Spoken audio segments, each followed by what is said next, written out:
تو آئیے حضرات اب ایک مسلم ڈے مقابلہ پیش کرنے کے لیے میں محمد ریان غفران اظہر اشہد رئیس آرزو اور شہباز کو دعوت پیش دیتا ہوں کہ بائیں اور اپنے بہترین مقابلے سے سامنے محسوس کروں.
السلام علیکم ورحمۃ اللہ وبرکاتہ.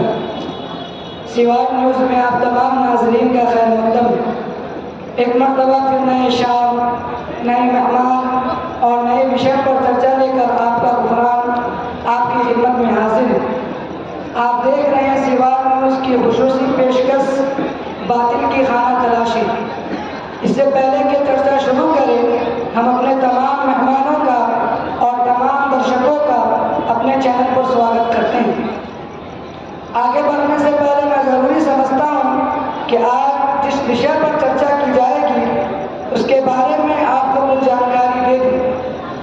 محترم حاضرین کرام، یوں تو روز اول سے اسلام کی حقانیت اور اس کے آفاقی ہونے کے باوجود بغض و عناد میں مبتلا مختلف مذہب و مشرق کے ماننے والوں نے اسلام کی شکل بگاڑنے کی کوشش کی، جس کا اندور میں علماء حق نے تعاقب کیا. گزشتہ چند دہائیوں سے جب بر صغیر میں خواندگی کی شرح میں اضافہ ہوا، لوگوں نے مختلف مذاہب کو پڑھنا شروع کیا. جو یہ سلسلہ بڑھتا گیا، لوگوں پر اسلام کی حقانیت واضح ہوتے گئی اور حلقہ بگوش اسلام ہونے والوں کی شرح میں بڑھتی گئی. لیکن دشمنان اسلام کو یہ کب گوارا ہوتا، خاص کر کے طبقاتی نظام کو انسانیت پر تھوپنے والے دیو مالائی ٹھیکیدار اسے کب برداشت کرتے؟ تجھے یہ کہ اب وہ اقتدار میں بھی آ چکے تھے. چنانچہ سوشل میڈیا پر سینکڑوں کی تعداد میں چینل بنائے گئے اور لوگوں کو اپنے آباء و اجداد کے دین کو چھوڑ کر اسلام قبول کرنے سے روکنے کے لیے ایک تحریک چھیڑی گئی. ایک فتنہ کا دروازہ کھولا گیا جس کا نام فتنہ ایکس مسلم ہے. ایکس مسلم بقول ان کے وہ شخص جو پہلے مسلمان تھا اب یا تو ہندو ہے یا ملحد، کسی مذہب کو نہیں مانتا. اس نام سے ہی بددیانتی اور دوگلے پن کی بو آتی ہے، کیونکہ مذہبی شناخت کے لیے آدمی اس مذہب کا نام لیتا ہے جس کو فی الحال وہ اپنائے ہوا ہے، نہ کہ اس مذہب کا نام لیتا ہے جس کو چھوڑ چکا ہے. جیسے ٹاٹا میں کام کرنے والا ملازم اسے چھوڑ کر برلا کمپنی میں جاب کرنے لگے تو وہ خود کو برلا گروپ کا ملازم کہے گا، نہ کہ ٹاٹا کا ایکس ملازم. اگر ہندو اسلام قبول کرتا ہے تو خود کو ایکس ہندو نہیں کہتا. کوئی عیسائی اسلام قبول کرتا ہے تو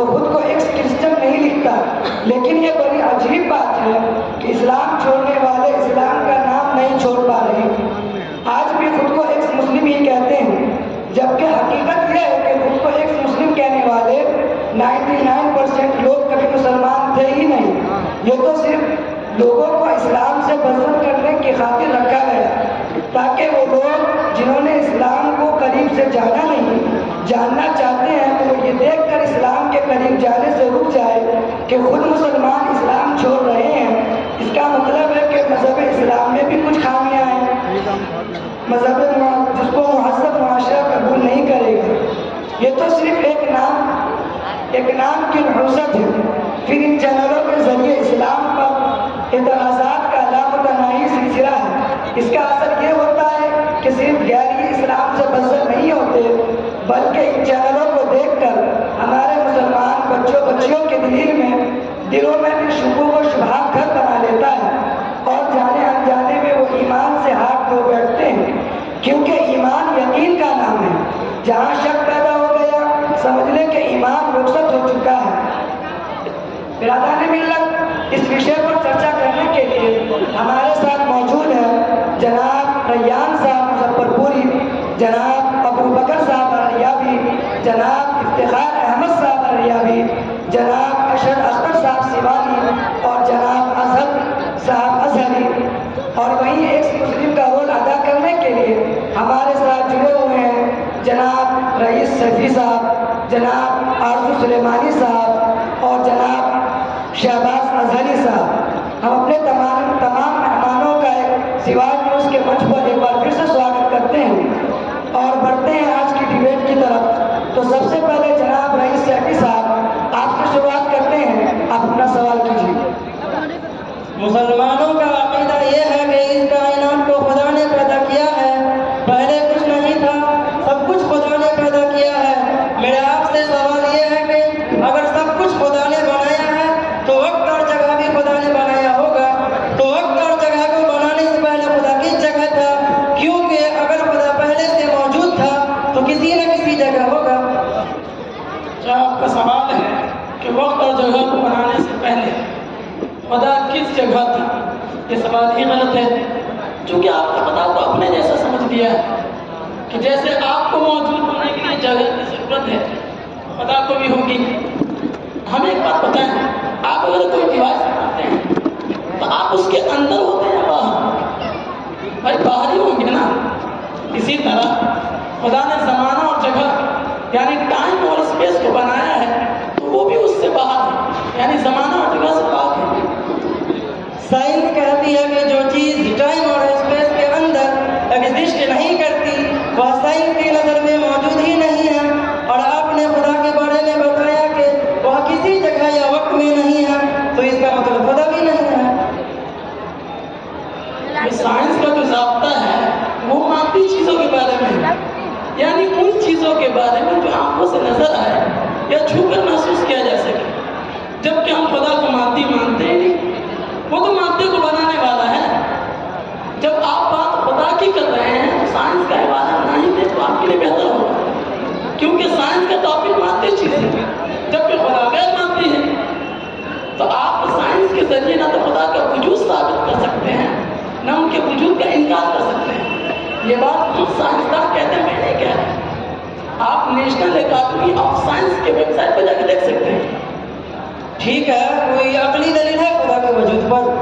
بھائی ایسے تو آپ دلیل تو بہت ساری ہے، مگر میں آپ کو آسان دلیل دیتا ہوں.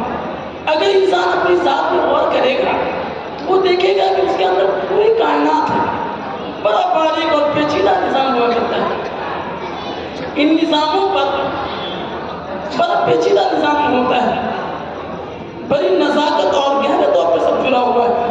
اسی طرح کائنات میں اتنے نظام ہیں، گلیکسی ہے، سولر سسٹم ہے، اور سب آپس میں گہرے تعلق رکھتے ہیں. ان نظاموں پر انسان جب غور کرتا ہے تو اس کے سامنے خاص کر دو باتیں آتی ہیں.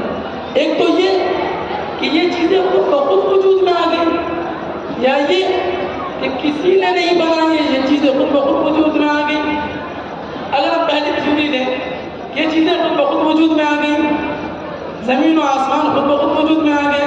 اس کا مطلب یہ ہوا جو چیزیں آدم میں تھیں انہوں نے وجود کو پیدا کیا، یعنی نتھنگ کریٹڈ سم تھنگ. جو کچھ نہیں تھا اس نے کچھ کو پیدا کیا. یہ تھیوری عقل کے بالکل خلاف ہے.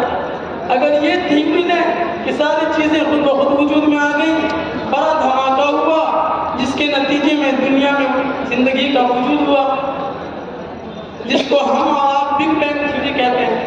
تو اس تھیوری پہ بہت سارے سوال ہوتے ہیں کہ دھماکہ کن چیزوں کے بیچ ہوا، اور یہ چیزیں کیسے وجود میں آئیں، یا یہ بھی خود بخود ہوا، اس کا کوئی جواب نہیں آتا۔ چلیے ہم مان لیتے ہیں کہ ایک دھماکے کے نتیجے میں دنیا میں زندگی کا وجود ہوا، پھر دیکھتے دیکھتے یہ سمندر، پہاڑ، آبشارے، رنگ برنگے پھول، پھل، لاکھوں قسموں کے چرند پرند وجود میں آئے۔ میرا آپ سے بس ایک سوال ہے، اگر آپ راضی ہو تو آپ کو ایک گاڑی میں بیٹھاتے ہیں اور آپ کے گھر والوں کو دوسری گاڑی میں بیٹھاتے ہیں، اور دونوں گاڑیوں کو نہایت تیزی میں ٹکراتے ہیں، جس کے نتیجے میں دھماکہ ہوگا، پھر دیکھیں گے کہ اس سے کتنی خوبصورت خوبصورت چیزیں وجود میں آتی ہیں۔ یا آپ کے گھر میں ایک دھماکے سے اڑا دیتے ہیں، کیا باعث ہے کہ اس کے نتیجے میں اس سے بھی کوئی خوبصورت چیز وجود میں آ جائے؟ یہ کتنی بے عقلی کی بات ہے۔ اب آپ کے پاس ایک آپشن بچا ہے کہ آپ مان لیں کہ اس دنیا کو ایک ایسی ذات نے پیدا کیا ہے جو آل پاورفل ہے، جو ازل سے ہے ابد تک رہے گا، اسی نے اس کائنات کو بنایا ہے اور وہی اس کو چلا رہا ہے۔ آپ نے خدا کے وجود پر دلیل دیا کہ خدا موجود ہے۔ میرا آپ سے سوال یہ ہے کہ اگر خدا موجود ہے تو کہاں ہے، نظر کیوں نہیں آتا؟ آپ کہنا چاہ رہے ہیں کوئی چیز اب تک بنیے گا جب آپ اس کو دیکھ لیں گے۔ آپ نے یہ اصول اور پرنسپل کہاں سرچ کیا؟ اس کا کوئی امپیریکل ایویڈنس ہے آپ کے پاس؟ اگر اس پرنسپل کا آپ کے پاس کوئی امپیریکل ایویڈنس نہیں ہے، کوئی مشاہداتی اور تجرباتی دلیل نہیں ہے، تو یہ اصول ہی غلط ہے۔ کسی بھی چیز کو ماننے کے لیے دیکھنا ضروری نہیں ہے، ہاں جاننا ضروری ہے۔ آپ کہہ سکتے ہیں کہ جب تک جانوں گا نہیں مانوں گا کیسے، لیکن یہ کہنا کہ جب تک دیکھوں گا نہیں مانوں گا کیسے غلط ہے۔ آپ اپنے آپ کو نہیں دیکھ سکتے، آپ اپنے انر سیلف کو نہیں دیکھ سکتے۔ میں تو روز شیشے میں خود کو دیکھتا ہوں۔ وہ تو آپ کی باڈی ہے جس کو آپ دیکھتے ہیں، آپ کا جو انر سیلف ہے جس کو غصہ آتا ہے، خوش ہوتا ہے، پریشان ہوتا ہے، کیا آپ اس کو دیکھ سکتے ہیں؟ لیکن مانتے ہیں کہ نہیں کہ آپ ہیں یا آپ نہیں ہے۔ ایک مثال دیتا ہوں کہ زید انتقال ہو گیا، اس کی لاش رکھی ہوئی ہے، تو آپ یہ نہیں کہتے ہیں کہ زید لیٹا ہوا ہے، کہتے ہیں وہ مر گیا، دنیا سے چلا گیا، حالانکہ باڈی تو رکھی ہوئی ہے۔ لیکن چونکہ باڈی زید نہیں تھی، زید تو اس کا انر سیلف تھا، جس کو نہ زید خود دیکھا نہ کسی اور نے دیکھا۔ تو آپ نہ خود کو دیکھ سکتے ہیں نہ دوسرے کے انر سیلف دیکھ سکتے ہیں، لیکن خود کو اور دوسرے کو جانتے ہیں، اس لیے مانتے بھی ہیں کہ آپ اور وہ ہیں۔ تو پتا چلا کہ ماننے کے لیے دیکھنا ضروری نہیں ہے بلکہ جاننا ضروری ہے، لہٰذا یہ ضابطہ ہی غلط ہے۔ میں اصولی بات کہتا ہوں، کسی چیز کی دلیل اس کے نیچر کے ساتھ بدل جاتی ہے۔ اگر میں کہوں میں آپ کو دینے کے لیے 500 روپیہ لایا ہوں، تو آپ کہیں کہ جیب سے نکال کر دکھاؤ تب میں مانوں گا، تو میں جیب سے نکال کر دکھا دوں گا، کیونکہ نوٹ جو ہے وہ فزیکل پراپرٹی ہے، ایک مادے والی شے ہے۔ اگر میں کہوں کہ میرے دل میں آپ کے لیے بڑی عزت ہے، تو مجھے نہیں لگتا کہ آپ کہیں کہاں عزت نکال کر دکھاؤ۔ لیکن دعویٰ کی نوعیت بدل گئی تو دلیل کی نوعیت بھی بدل جائے گی۔ اب آپ وہ عزت میرے برتاؤ میں دیکھیں گے، جیسے میں آپ کا غصہ نہیں دیکھ سکتا، ہاں اس غصے میں جو آپ کا برتاؤ اس کو دیکھ سکتا ہوں۔ اسی طرح اسلام کا عقیدہ ہی ہے کہ خدا باطنی نہیں ہے، نہ اس کو دیکھ سکتے ہیں، نہ چھو سکتے ہیں، نہ اس کو کلی درا کر سکتے ہیں، لیکن پھر آپ کا ہم سے یہ مطالبہ کہ خدا ہے تو دکھاؤ، ضد نہیں تو کیا؟ ٹھیک ہے، میرا سوال یہ ہے کہ خدا نے ہم کو ایسا کیوں نہیں پیدا کیا کہ ہم اس کو دیکھ سکتے؟ اگر سب خدا کو دیکھ لیتے تو کوئی دوسرا دھرم نہیں رہتا، سب خدا کو مانتے، کوئی اس کا نافرمان نہ ہوتا۔ ٹھیک، اس لیے تو ایسا نہیں بنا ہے کہ جب سب لوگ دیکھ لیں گے تو دیکھنے کے بعد کون انکار کرے گا؟ تو سب خدا کو ماننے والے ہوں گے، میرے سوال سب جنت میں ہوں گے نا، پھر دنیا میں عزت نہیں ہوگی، سلیمانی پھر صاحب بہت آپ کو موقع دیجیے، آپ کو موقع دیا جائے گا۔ تو سب خدا کو ماننے والے ہوں گے، تو سب جنت میں ہوں گے، پھر دنیا بنانے کی ضرورت نہ ہوگی، پھر دوزخ بھی کیوں ہوگی، پھر ہم جنت میں کیوں ہوں گے؟ جنت تو انعام کی جگہ ہے نا۔ جب ہم نے کوئی امتحان پاس نہیں کیا تو انعام کیسا؟ پھر ہمیں بھی بنانے کی ضرورت نہیں ہوگی، ہمیں تو بنایا ہی امتحان کے لیے۔ اب آپ کہنا چاہ رہے ہیں جس کتاب کا امتحان ہے وہ کتاب امتحان حال میں کیوں نہیں لے جاتی؟ جی آرزو سلیمانی صاحب آپ اپنی بات رکھیے۔ آپ کہتے ہیں کہ اس دنیا کو اور اس میں موجود ساری چیزوں کو خدا نے پیدا کیا ہے، تو جس طرح خدا نے اچھائی کو پیدا کیا ہے برائی کو بھی خدا ہی نے پیدا کیا ہوگا۔ جی بالکل، خدا نے ہی اچھائی اور برائی دونوں کو پیدا کیا ہے۔ اچھا، تو خدا نے برائی کو پیدا کیا ہے، اس کا مطلب یہ کہ خدا اچھا نہیں ہے؟ ایسا ہرگز نہیں ہے۔ برائی کو پیدا کرنا برا نہیں ہے، اس برائی کو اختیار کرنا، اس کو اپنے پریکٹس میں لانا برا ہے۔ AK-47 کے مجید کو کوئی دہشت گرد نہیں کہتا، ہاں اس کو بنانے والے سائنسداں کو کوئی برا نہیں کہتا، ہاں اس بندوق کو بے قصور معصوم لوگوں کی جان لینے کے لیے استعمال کرنے والے کو دہشت گرد کہتا ہے۔ ایٹمی ہتھیار بنانے والے سائنسداں کو کوئی برا نہیں کہتا، اس کو بے قصور لوگوں پر گرانا برا ہے۔ تو پتہ چلا کہ خلق شر برا نہیں ہے، کسب شر برا ہے۔ اچھا یہ بتائیے کہ اس دنیا میں اتنے قتل، اتنے ریپ ہو رہے ہیں، لوٹ مار اور ظلم ہو رہے ہیں، کیا خدا کو اس کا علم ہے؟ کیونکہ اگر آپ کہیں کہ علم نہیں ہے تو خدا کا علم ادھورا ہوگا، جبکہ خدا کا علم کامل اور ہر چیز پر محیط ہونا ضروری ہے۔ جی بالکل ہے، خدا کو ان برائیوں کا علم ہے۔ کیا خدا برائیوں کو روکنے پر قادر بھی ہے یا نہیں؟ کیونکہ اگر آپ کہیں کہ خدا برائیوں کو برائیوں کو روکنے پر قادر بھی ہے یا نہیں؟ کیونکہ اگر آپ کہیں کہ نہیں تو خدا کی قدرت کامل نہ رہی، جبکہ خدا کا آل پاورفل ہونا ضروری ہے۔ جی بالکل، خدا ان برائیوں کو روکنے پر قادر بھی ہے۔ ایک اور بات یہ بتائیے کہ کیا خدا ان برائیوں کو روکنا بھی چاہتا ہے یا نہیں؟ اگر آپ کہیں کہ خدا ان برائیوں کو روکنا ہی نہیں چاہتا تو ہم کہیں گے کہ پھر خدا اچھا نہیں ہے، پیارا نہیں ہے، جبکہ خدا کا اچھا ہونا ضروری ہے۔ جی بالکل، خدا ان برائیوں کو روکنا بھی چاہتا ہے۔ اگر خدا ان برائیوں کو جانتا بھی ہے، وہ ان کو روکنے پر قادر بھی ہے اور روکنا چاہتا بھی ہے، تو پھر بتائیے کہ اس دنیا میں اتنی برائی کیوں ہے؟ اتنا ظلم، اتنی ناانصافی کیوں ہے؟ کیوں روز قتل ہو رہا ہے؟ روز کسی بہن کی عزت لوٹی جا رہی ہے؟ بتائیے کیوں؟ اگر آپ کی جذباتی تقریر ہو چکی ہے تو جواب دوں۔ دراصل میں آپ کو یہی لانا چاہ رہا تھا، اسی لیے ابھی تک تفصیلی جواب نہیں دے رہا تھا۔ جواب سنیے، خدا برائیوں کو روکنا چاہتا ہے مگر اپنے وقت پر، اپنے حساب سے۔ قرآن کریم میں اللہ تعالیٰ فرماتا ہے وَلَوْ يُؤَاخِذُ اللَّهُ النَّاسَ بِظُلْمِهِمْ مَا تَرَكَ عَلَى ظَهْرِهَا مِن دَابَّةٍ وَلَكِنْ يُؤَخِّرُهُمْ إِلَىٰ أَجَلٍ مُّسَمًّى، کہ اگر اللہ تعالیٰ لوگوں کے ظلم پر ان کو فوری طور پر پکڑنا چاہے تو وہ زمین پر کوئی چوپایا نہیں بچے گا، لیکن وہ مہلت دے رہا ہے ایک خاص وقت تک۔ آگے سورہ حج میں فرمایا وَكَأَيٍّ مِّن قَرْيَةٍ أَمْلَيْتُ لَهَا وَهِيَ ظَالِمَةٌ ثُمَّ أَخَذْتُهَا وَإِلَيَّ الْمَصِيرُ، یعنی کتنے ہی ایسی بستیاں ہیں جن کو ہم نے مہلت دی جبکہ وہ ظلم کر رہی تھی، پھر میں نے ان کو پکڑا اور میرے ہی طرف لوٹنا ہے۔ ان دونوں آیتوں کا خلاصہ یہ ہے کہ خدا برائیوں کو روکنے پر قادر ہے، لیکن وہ ظالم کو مہلت دیتا ہے، اور ایسا نہیں کہ ظالم کو کبھی پکڑا نہیں، اس کو پکڑا بھی گیا۔ قرآن کے مطابق ایسی بہت سی بستیاں ہیں جن پر ان کے ظلم کی وجہ سے عذاب آیا اور وہ تباہ ہو گئی، تو پتہ چلا کہ ظلم کو روکنے کا ایک وقت مقرر ہے۔ اللہ تعالیٰ جانتا ہے ظلم کو کب روکنا ہے کب نہیں۔ اب اگر آپ اللہ تعالیٰ پر کنڈیشن لگا دیں کہ بھائی فلاں جگہ ظلم ہو رہا ہے، خدا روکتا کیوں نہیں، تو خدا آپ ہوئے نہ کہ وہ طے کرے گا ظلم کو کب روکنا ہے، ڈاکٹر طے کرے گا سرجری کب کرنی ہے، مریض نہیں طے کرے گا۔ تو دنیا میں اسی وجہ سے برائی ہے کہ خدا نے ہمیں امتحان کے لیے پیدا کیا، جہاں اچھائی ہے اس کے ساتھ برائی بھی ہے، لیکن ہمیں اس نے اختیار بھی دیا ہے، اپنے اختیار سے اچھائی اور برائی میں سے جس کو چاہے چنے۔ یہ ایسا ہی ہے جیسے ایک استاد طالب علم کا امتحان لیتا ہے تو ایک صحیح جواب کے ساتھ ساتھ 3 غلط جواب بھی پرچہ سوالات میں لکھتا ہے، جس میں سے کسی ایک آپشن کو چننا ہوتا ہے۔ صرف اگر صحیح آپشن دے اور غلط دے ہی نہ تو سب کے سب پاس ہوں گے، کوئی فیل ہوگا ہی نہیں، پھر امتحان کیا مطلب بتا جائے گا۔ آپ نے کہا کہ برائی کا وجود دنیا میں اس لیے ہے کہ خدا ہمارا امتحان لینا چاہتا ہے، کہ ہم اچھائی کو چنتے ہیں یا برائی کو؟ میرا سوال یہ ہے کہ کیا خدا کو ہمارے امتحان کا رزلٹ نہیں معلوم؟ مطلب آپ یہ کہنا چاہتے ہیں خدا ہمارا وہ امتحان لینا چاہ رہا ہے جس کا رزلٹ اسے پہلے سے معلوم ہے نا؟ بڑی عجیب بات۔ یہ اس لیے عجیب نہیں ہے کہ خدا کا علم ازلی ہے اور ہم سے مخفی ہے، وہ نتائج کو جانتا ہے اور امتحان کے ذریعے اپنے علم کو مخلوق کے لیے ظاہر کرتا ہے۔ لگتا ہے بات پتہ نہیں پڑے۔